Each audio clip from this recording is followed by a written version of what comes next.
একটা কথা কি জানেন? আমাদের মতো গরিবদের কোনো শখ আহ্লাদ থাকে না। কেন জানেন?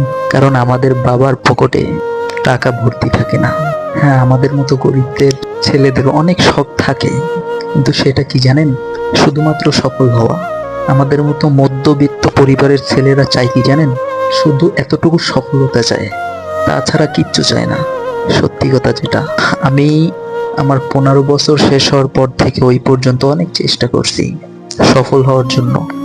দেখেন ভাই, এখন 19 বছর চলতেছে আমার, এখন পর্যন্ত কোনো সফলতার দেখা পাই নাই। আসলে আমাদের কপালটাই খারাপ। জন্ম থেকে দেখতাছি পরিবারে একটার পর একটা বিপদ, পরিবারে অশান্তি। আর একটা কথা ভাই, সফল না হয়ে কেউ বিবাহ করবেন না, কারণ আমি দেখতেছি আমাদের পরিবারের অবস্থা। সেই ছোট থেকে আমার বাবা মাথার ঘাম পায়ে ফেলাইয়া তারপরে কাজ করছে, এখনো করে, রাত দিন 24 ঘন্টা পরিশ্রম করে ভাই। সত্যি কথা যেটা, তারপরও আমাদের পরিবারে শান্তি নেই। কেন জানেন? টাকা নাই।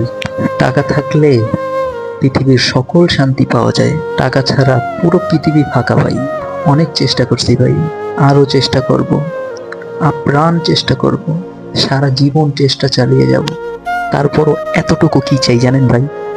মা বাবাকে নিয়ে একটু হাসি খুশি থাকতে চাই, মা বাবার মুখে একটু হাসি দেখতে চাই, তাদেরকে 2 বেলা দুমুঠো ভাত খাওয়াইতে চাই একটু ভালোভাবে।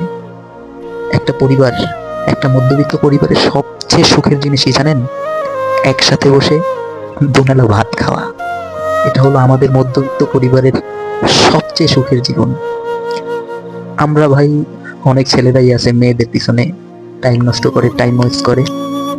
ভাই আমরা শুধু কিচ্ছু চাই না ভাই, জীবনে কিচ্ছু চাই না, শুধু একটু সফলতার মুখ দেখতে চাই। কেমন সফলতা দেখতে আসলে কেমন?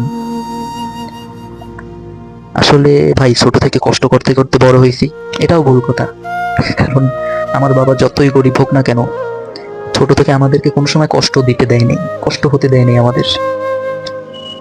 আমার বাবা ঈদে জামা নেয় নাই, সেরা গেঞ্জি পরছে, তারপর মাদ্রাসা থেকে আমাদেরকে নিয়ে আইসা নতুন জামা কিনে দিছে, জামা বানাই দিছে।